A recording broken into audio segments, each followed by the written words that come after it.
Hello दोस्तों, मेरा नाम है गौतम और आप देख रहे हैं यूलैक इलेक्ट्रॉनिक्स। और दोस्तों, ये जो CV777 एम्पलीफायर का बोर्ड देख सकते हो, इस एम्पलीफायर में जो प्रॉब्लम है दोस्तों, सप्लाई के सेक्शन में जो मॉसफेट लगा होता है वो दोनों बर्न आउट हो चुके हैं।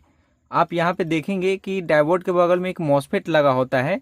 सो यहाँ पे ये दोनों खराब हो चुका है, एक यहाँ पे और एक यहाँ पे भी लगा हुआ था जो मैंने निकाल दिया है। तो ये बहुत ही बुरी तरीक़ा से ये मॉसफेट ख़राब हो चुका हुआ था। तो एक तो मैंने पहले ही निकाल दिया है और एक यहाँ पे भी निकालना बाकी है। तो आज की इस वीडियो में इसी के बारे में बात करने वाले हैं कि अगर आपके पास भी ऐसा एम्पलीफायर बोर्ड है, अगर मॉसफेट ख़राब हो जाता है तो इसको किस प्रकार से आप रिपेयर कर सकते हैं। तो इस प्रॉब्लम को ठीक करने के लिए 2-3 तरीका से आप इसको ठीक कर सकते हैं। सबसे पहले आप यहाँ पे डायरेक्टली जो है आप एक DC टू DC कन्वर्टर भी लगा के इसको ठीक कर सकते हैं। वैसे में क्या होगा कि आपका यहाँ पे जो DC टू DC कन्वर्टर इस बोर्ड पे लगा हुआ है वो कोई काम का नहीं रहेगा, अलग से आपको लगाना पड़ेगा तो यही काम करेगा। तो ये कैसे लगेगा मैं किसी और वीडियो में बता दूंगा। फिलहाल मैं इस मॉसफेट के जगह पे मॉसफेट लगाकर कैसे इसको ठीक करेंगे इसके बारे में मैं आपको बताऊँगा। तो सबसे पहले हम ये जान लेते हैं कि आखिर ये मॉसफेट ख़राब होता क्यों है। तो वैसे ये तो 200 वाट का एम्पलीफायर है दोस्तों, और पावर सप्लाई अगर कम मिलता है, वैसे तो हमें 12 वोल्ट ही देना होता है। 12 वोल्ट अगर देते हो, अगर एम्पियर कम वगैरह मिलता है तो वहाँ पे क्या होता है कि ये मॉसफेट जल्दी ख़राब हो जाता है। अगर 12 वोल्ट और एम्पियर भी सही होता है तो बीच में कनेक्टर वगैरह, स्विच वगैरह, वायर की गेज के कमी के कारण क्या होता है कि एम्पियर इसको ठीक से नहीं मिल पाता है, इसके वजह से भी ये ख़राब हो जाता है। तो आज की इस वीडियो में इसी प्रॉब्लम को सॉल्व करके मैं आपको दिखाने वाला हूँ। तो वीडियो को कंप्लीट वॉच कीजिए, फिर आपको अच्छे से समझ में आ जाएगा। तो थोड़ा इसके डिटेल्स के बारे में अगर हम जान लेते हैं तो थोड़ा रिपेयरिंग करने में हमें आसानी हो सकता है। तो सबसे पहले हम ये जान लेते हैं कि ये जो सप्लाई का सेक्शन है ये किस प्रकार से है। तो जैसा कि मैंने आपको स्टार्टिंग में बताया है कि यहाँ पे ये 200 वाट का एम्पलीफायर है, इसमें 2 IC लगे होते हैं। और यहाँ पे जो आप 2 इंडक्टर देख सकते हैं, ये दोनों IC के अलग अलग सेक्शन बनाया गया है पावर सप्लाई के लिए। जैसे 100 वाट का जो एम्पलीफायर का सेक्शन होगा उसको अलग से सप्लाई दिया जाता है। जैसे अगर यहाँ पे एक IC है तो इससे दिया जाएगा, यहाँ पे एक IC लगा हुआ है तो उसका सप्लाई यहाँ से जाएगा। मतलब दोनों IC का जो पावर सप्लाई है दोनों अलग अलग बूस्टर कन्वर्टर के थ्रू इसको दिया गया है। इसीलिए ये जो एम्पलीफायर इतना पावरफुल है। बहुत सारे एम्पलीफायर में ऐसा होता है कि एक ही बूस्टर से दोनों IC को पावर सप्लाई दे दिया जाता है, लेकिन यहाँ पे दोनों IC को अलग अलग से बूस्टर कन्वर्टर लगाकर यहाँ पे सप्लाई दिया गया है। तो यहाँ पे इसको रिपेयर कैसे कर सकते हैं, तो यहाँ पे मैं आपको एक बात बताना चाहूँगा कि अगर यहाँ पे मॉसफेट ख़राब हो जाता है और जिस प्रकार से यहाँ पे मैंने एक रिमूव करा है, एक यहाँ पे भी रिमूव हो ही चुका है क्योंकि पिन आउट जो भी इसका है ये सर्किट से खुला हुआ है। तो अगर ये दोनों मॉसफेट को अगर आप रिमूव कर देते हो फिर ये आपका एम्पलीफायर वर्क करने लगेगा। वर्क कैसे करेगा, जैसे 12 वोल्ट अगर आप यहाँ पे देते हो, 12 से 24 वोल्ट, जब ये एम्पलीफायर बिल्कुल ठीक था, मॉसफेट यहाँ पे लगा हुआ था, तब आप इसको सिर्फ 12 से 15 वोल्ट तक चला सकते हो। लेकिन अब यहाँ पे ये ओपन हो चुका है, मतलब मॉसफेट यहाँ पे निकल चुका है। तब यहाँ पे आप क्या है कि अगर 12 वोल्ट देते हो तो 12 वोल्ट से भी चलेगा, ये 15 वोल्ट से भी चलेगा, 20 वोल्ट से भी चलेगा, क्योंकि जो भी यहाँ पे सप्लाई जा रहा है बाईपास करके इस डायरेक्ट सर्किट पे आ जाता है। अभी मैं आपको चेक करके भी दिखाऊंगा। मैं आपको हर एक थ्योरी आपको बताना चाहूँगा ताकि आप लोग कंफ्यूज ना रहे, पूरा डाउट क्लियर हो जाए। वीडियो लंबा हो सकता है, अगर आपको सीखना है तो वीडियो को कंप्लीट वॉच कीजिए। अगर स्किप करते हैं तो हो सकता है कि कहीं से भी कोई नॉलेज आपको छूट सकता है। तो वीडियो को आप बिना स्किप करके देखते हैं तो काफ़ी बेटर होगा, क्योंकि मैं आप लोगों के लिए इतनी मेहनत करता हूं तो आपका भी फर्ज बनता है कि वीडियो को कंप्लीट वॉच कीजिए। तो यहाँ पे जो मॉसफेट है इसको अगर आप हटा देते हो, जैसे यहाँ पे मैंने इसको हटा दिया है, अगर आप नहीं हटाते हो तो ये बोर्ड शॉर्टिंग बताएगा, माइनस प्लस पे कंटिन्यूटी बताएगा। जैसे सप्लाई देंगे आपका वायर जलना स्टार्ट हो जाएगा। तो मॉसफेट को आपको यहाँ पे हटा देना है। तो उस कंडीशन में क्या हो जाता है कि जो भी बूस्टर कन्वर्टर का यहाँ जो वर्किंग होता है वो आपका हट जाता है और डायरेक्ट जो सप्लाई है इस कॉइल के थ्रू और इस डायोड के थ्रू डायरेक्ट सर्किट पे आ जाता है। मॉसफेट को हटाने के बाद, मॉसफेट नहीं हटाएंगे तो शॉर्टिंग रहेगा ही रहेगा। तो आइए यहाँ पर मैं पहले आपको सप्लाई देता हूँ, उसके बाद मैं आपको दिखाता हूं कि अगर मॉसफेट हटा देते हैं उस कंडीशन में अगर हम सप्लाई देते हैं सो यहाँ पे क्या इफेक्ट होता है इस बोर्ड के साथ। तो आइए मैं यहाँ पे सप्लाई दे देता हूं। यहाँ पर मैंने पावर सप्लाई का कनेक्शन कर दिया है और मैंने यहाँ पे सप्लाई दे दिया है। मैं आपको चेक करके दिखा देता हूँ। यहाँ पे डीसी पे सेट कर लेंगे, उसके बाद मैं आपको चेक करके दिखा रहा हूँ। यहाँ पे देखिए ये 12 वोल्ट इनपुट हो रहा है और यहाँ पे जितने भी बोर्ड का जो ग्राउंड है, जो माइनस बोलते हो, वो सबका एक ही होता है। अभी यहाँ पे ये ग्राउंड मैंने यहाँ पे रखा है और देखिए यहाँ पे ये जो सप्लाई है अभी ये कॉइल के थ्रू इस सर्किट में जा रहा है। देखिए यहाँ पे ये 5 वोल्ट भी यहाँ पे सप्लाई बनाएगा, ये 5 वोल्ट भी यहाँ पे सप्लाई बना रहा है। और जहाँ पे 24 वोल्ट बनाता है, ये डीसी टू डीसी का जब ओके होता है तब यहाँ पे सर्किट पे क्या होता है कि 22 से 24 वोल्ट होता है। लेकिन अभी यहाँ पे ये मॉसफेट ओपन है, मतलब सर्किट यहाँ पे जो कन्वर्टर लगा हुआ था वो बिल्कुल खराब पड़ा हुआ है, बंद पड़ा हुआ है। तो यहाँ पे जो सप्लाई हम इनपुट में दे रहे हैं वही आउटपुट में आ रहा है। तो अभी ये हमारा वर्क करेगा लेकिन साउंड कम आएगा। मैं यहाँ पे स्पीकर को लगाकर दिखा देता हूँ। ये एम्पलीफायर वर्क कर रहा है। देखिए यहाँ पर मैंने स्पीकर का वायर लगा दिया है, यहाँ पे एम्पलीफाई कर रहा है। मतलब आप यहाँ पे इनपुट देंगे तो ये चलने लगेगा। अभी मैंने एक ही स्पीकर को कनेक्ट कर रखा है, इसलिए एक ही इनपुट पे ये एम्पलीफाई कर रहा है। तो ये एम्पलीफायर वर्क करेगा। ऐसा नहीं है कि यहाँ पे ये मॉसफेट खराब हो चुका है तो वर्क नहीं करेगा। मॉसफेट खराब होने से ये होता है दोस्तों, यहाँ पे जो भी बूस्ट करने का जो सर्किट होता है ये बंद पड़ा हुआ है। अगर आप यहाँ पे मॉसफेट लगा देते हो तो ये बूस्ट करके 24 वोल्ट यहाँ पे बनाने लगेगा। तो आप चाहे तो इस तरीका से भी इसको यूज कर सकते हो, लेकिन ऐसे यूज करने में क्या होगा कि साउंड कम आएगा। लेकिन अगर आप यहाँ पे वही 24 वोल्ट या 18 वोल्ट या 20 वोल्ट यूज करते हो तो भी ये चलेगा। तो एक ये भी तरीका है, जो आप यहाँ पे मॉसफेट को बिल्कुल हटा देते हो तो आप डायरेक्ट यहाँ से 12 से लेके 24 वोल्ट का सप्लाई देकर इसको यूज में ले सकते हो। लेकिन आपको 12 वोल्ट से ही चलाना है और यहाँ पे जो मॉसफेट खराब हो चुका है उसको वर्क में लेना है। तो उसको कैसे रिपेयर करेंगे उसके बारे में मैं आपको बताता हूँ। तो यहाँ पे जो मॉसफेट लगा होता है दोस्तों, सबसे पहले तो कंपनी क्या करती है कि उसको घिस देता है, जो पता ना चले किस नंबर का है, कोई कॉपी करे। लेकिन कितना भी घिस ले वो पता चल ही जाता है कि क्या है नहीं है। सो यहाँ पे एक मार्केट में आपको डीसी टू डीसी कन्वर्टर मिलेगा इस प्रकार का। बस आप इसको सेम सर्किट समझ सकते हैं। यहाँ पे 3 डायोड लगा हुआ है, यहाँ पे भी 3 डायोड लगा हुआ है, यहाँ पे इंडक्टर कॉइल लगा हुआ है, यहाँ पे भी कॉइल लगा हुआ है। जो मॉसफेट यहाँ पे लगा हुआ था वही मॉसफेट यहाँ पे लगा हुआ है। हो सकता है कि नंबर 19-20 हो, लेकिन सबका काम एक ही होता है। बस मॉसफेट का जो वो होता है पावर होता है ऊपर नीचे होता है। लेकिन ये 100 वाट का ये है बूस्टर सर्किट, तो 100 वाट में ये चल जाएगा। तो आपको क्या करना है कि यहाँ पे जो एक मॉसफेट लगा होता है यहाँ से रिमूव कर लेना है और यही मॉसफेट आपको यहाँ पे इंसर्ट कर देना है।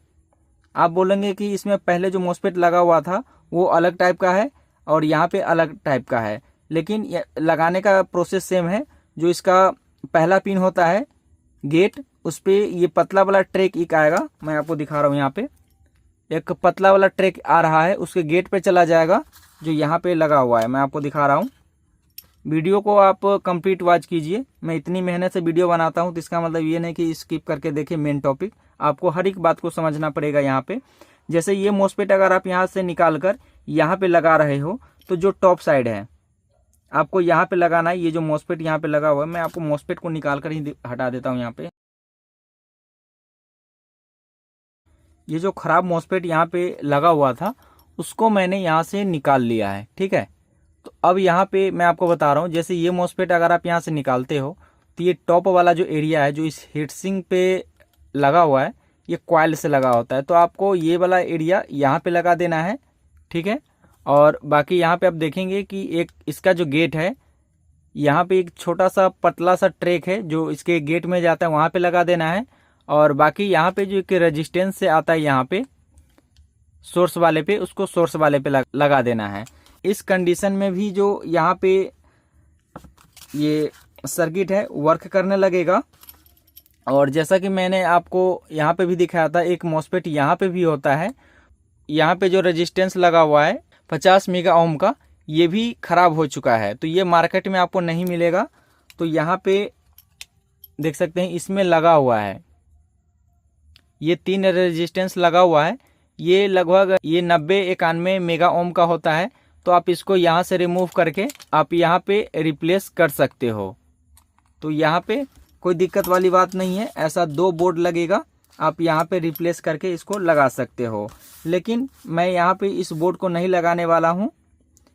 मैंने आपको एक ऑप्शन दे दिया है कि अगर आपके पास ऐसा बोर्ड हो या नहीं हो, ये मेरे पास अवेलेबल है, ये वेबसाइट पे भी अवेलेबल है, आप वहाँ से परचेस कर सकते हैं। एक तरीका ये मैंने आपको बता दिया है, बहुत ही सिंपल तरीका है। यहाँ से मॉस्फेट निकालना है, यहाँ पे लगा देना है जो मॉस्फेट खराब था, ठीक है। और एक तीसरा तरीका ये है कि यहाँ पे देखिए, एक मेरे पास एक मॉस्फेट है जिसका नंबर आप यहाँ पे देख सकते हैं। तो यहाँ पर मैं इस मॉस्फेट के थ्रू इस सर्किट को सही करने वाला हूँ। फिलहाल मैं एक ही सेक्शन को चेक करके बता रहा हूँ, क्योंकि एक सेक्शन का बता दूंगा तो आप ठीक उसी तरीका से दूसरे सेक्शन में भी लगा सकते हैं, क्योंकि दोनों का जो फंडा है सेम ही है, दोनों सेम सर्किट है। तो मैं एक सर्किट बता देता हूँ, उसी तरीका से आप इसको भी चेक कर सकते हो, ठीक है। तो इसमें ये 3 पिन होता है, गेट होता है, ड्रेन होता है, सोर्स होता है। तो ये जो ड्रेन है ये पूरा बॉडी का हिस्सा होता है। तो हमें क्या करना है कि जो हमें ड्रेन वाला हिस्सा लगाना है, ये जो कॉइल है और ये वाला जो एरिया देख सकते हो, यहाँ पे हमें लगाना है। तो मैं यहाँ पे क्या करूँगा कि पहला नंबर पिन और दूसरा नंबर पिन, इस दोनों पिन को छोटा सा कट कर लेंगे, ठीक है, इस प्रकार से। उसके बाद यहाँ पे इसको थोड़ा सा मोड़ लेंगे, क्योंकि मैं इसी सर्किट को ठीक करके दिखाने वाला हूँ। यहाँ पे लगा देता हूँ ताकि इसको रिपेयर करने में आसानी हो। फिलहाल मैं यहाँ पे इसको हटा लेता हूँ। यहाँ पे मैंने मॉस्फेट का जो ड्रेन होता है उसको मैंने यहाँ पे लगा दिया है, इस एरिया में लगा देना है। और ये वही सेक्शन है जो इसके टॉप वाले पे बनाता है, जो एसएमडी वाला होता है। तो आप यहाँ से भी वायर के थ्रू लगा सकते हो। यहाँ पर मैंने इस प्रकार से इसलिए लगा है कि ये सब दिन के लिए ये प्रॉपर यहीं पे फिक्स हो जाएगा। ग्लू से यहाँ से थोड़ा सा कैपेसिटर के साथ चिपका देंगे, ये फिक्स हो जाएगा। अगर बाहर लगाते हैं तो इसको कहीं पे सेट करने में या माउंट करने में बहुत ही प्रॉब्लम हो सकता है, इसीलिए मैंने यहाँ पे इसको माउंट कर दिया है, ठीक है। अब यहाँ पे क्या करेंगे, जो हमारा गेट है, तो गेट से एक वायर लेंगे और यहाँ पे ऐड करेंगे, जहाँ पे एक छोटा सा पतला सा ट्रैक आ रहा है, यहाँ पे इस छोटा सा पतला, जो कि यहाँ पे 0 0 करके जो एक रेजिस्टेंस लगा हुआ है वहाँ पे लगाना है। तो एक वायर हम गेट से ले लेंगे और यहाँ पे इस गेट वाले जो रेजिस्टेंस है वहाँ पे लगा देंगे, क्योंकि इसका जो पॉइंट है यहाँ पे आ रहा था। तो आप चाहे तो यहाँ से भी इसको प्रिंट हटाकर यहाँ पे कनेक्शन कर सकते हो।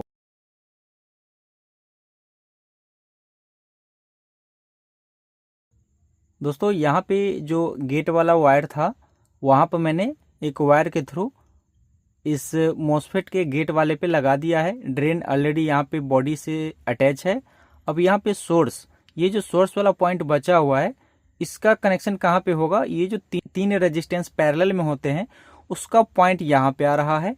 तो यही सोर्स वाला जो पॉइंट है, एक वायर के थ्रू मैं यहाँ पे कनेक्शन कर दूंगा। यहाँ पे देखिए,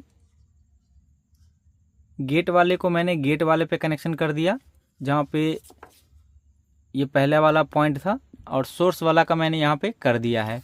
तो बस यहाँ पे इस प्रकार से मॉस्फेट का कनेक्शन कर देना है। तो एक सर्किट हमारा यहाँ पे चालू हो चुका है। तो एक बार मैं यहाँ पे सप्लाई देकर और चेक करता हूँ कि जहाँ पे हमारा 24 वोल्ट या 22 वोल्ट बनना चाहिए वो हमारा बन रहा है या नहीं बन रहा है। अभी मैंने सिर्फ एक ही सेक्शन में मैंने लगाया है, तो एक ही सेक्शन में ये वर्क करेगा। यहाँ पे दोनों सेक्शन में हमें मॉस्फेट को इसी प्रकार से लगा देना है। तो यहाँ पे एक बार मैं आपको बता देता हूँ, देखिए इसमें भी आपको जो है ये छोटा सा एक रेजिस्टेंस है यहाँ पे 0 0 करके, जो 0 ohms का होता है। सो ये गेट पे चला जाएगा मॉस्फेट के, और जो 3 रेजिस्टेंस यहाँ पे लगे हुए हैं तो ये चला जाएगा सोर्स पे और ये चला जाएगा ड्रेन पे। तो इस प्रकार से भी आप यहाँ पे कनेक्शन कर सकते हो मॉस्फेट का। तो अभी मैंने सिर्फ एक ही चैनल का लगा रखा है, तो दोनों का सेम तरीका है रिपेयर करने का। तो यहाँ पर मैंने लगा दिया है। अब मैं यहाँ पे फिर से पावर सप्लाई देता हूँ और चेक करता हूँ कि हमारा जो पावर सप्लाई है वो बूस्ट हुआ या नहीं हुआ है। यहाँ पर मैंने पावर सप्लाई दे दिया है और एक बार मैं वोल्ट को चेक करके दिखा देता हूँ।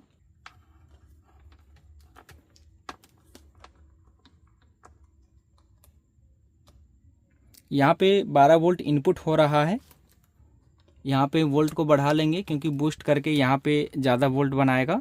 तो अभी मैं चेक कर रहा हूँ, हो सकता है कि किस सेक्शन पे वोल्ट बूस्ट कर रहा है वो देखना पड़ेगा। तो यहाँ पे देखिए, यहाँ पे बूस्ट कर दिया, मतलब ये जो हमारा सर्किट है अब बिल्कुल ओके हो चुका है। ये सर्किट बिल्कुल ओके हो चुका है क्योंकि एक सर्किट में मैंने मॉसफेट को लगाकर ओके कर दिया है। अब यहाँ पे जो 3 कैपेसिटर एक आईसी के लिए, यहाँ पे अभी भी 12 वोल्ट ही बनाएगा। यहाँ पे देखिए वही 11-12 वोल्ट यहाँ पे इनपुट पे है क्योंकि ये वाला सर्किट अभी मैंने रिपेयर नहीं करा है। तो यहाँ पे इस प्रकार से दोस्तों ये हमारा सर्किट जो है ये ओके है। एक सर्किट मैंने कंप्लीट कर दिया है और यहाँ पे लगभग 22 वोल्ट हमारा आ चुका है। ये वर्क हो गया और बाकी 5 वोल्ट यहाँ पे जो आना था वो तो आएगा ही। देखिए यहाँ पे ये 5 वोल्ट आ रहा है और ये चल रहा है। तो दोस्तों यहाँ पे इस प्रकार से इसको आप रिपेयर कर सकते हो और ये 100% वर्किंग है। जैसा कि मैंने आपको पहले भी दिखाया था कि अगर आप यहाँ पे मॉसफेट नहीं लगाते हैं तो जो इनपुट आप यहाँ पे देंगे वही इनपुट इस एम्पलीफायर को जाएगा। यहाँ पे जो सर्किट लगा होता है सिर्फ उसको जो वोल्ट इनपुट हो रहा है उसको बूस्ट करना होता है, इसी के लिए यहाँ पे छोटा सा सर्किट लगाया होता है। तो यहाँ पर मैंने आपको 2-3 तरीका बता दिया है कि इसको आप कैसे यूज करना है। और यहाँ पे मॉसफेट अगर ख़राब हो जाता है तो कौन सा मॉसफेट कैसे लगाना है उसके बारे में भी मैंने आपको बता दिया है। तो इस प्रकार से आप यहाँ पे भी मॉसफेट लगा सकते हो, जैसे मैंने आपको बताया है सिंपल सा कनेक्शन है और आप यहाँ से भी लगा सकते हो। दोनों का सेम सर्किट है और सेम कनेक्शन होगा। तो इस प्रकार से दोस्तों आप इस एम्पलीफायर बोर्ड को रिपेयर कर सकते हो। तो दोस्तों हमारा वीडियो कैसा लगा तो प्लीज़ लाइक करिए, शेयर करें और हमारे यूट्यूब चैनल को सब्सक्राइब करें। वीडियो देखने के लिए धन्यवाद। आपका दिन शुभ हो।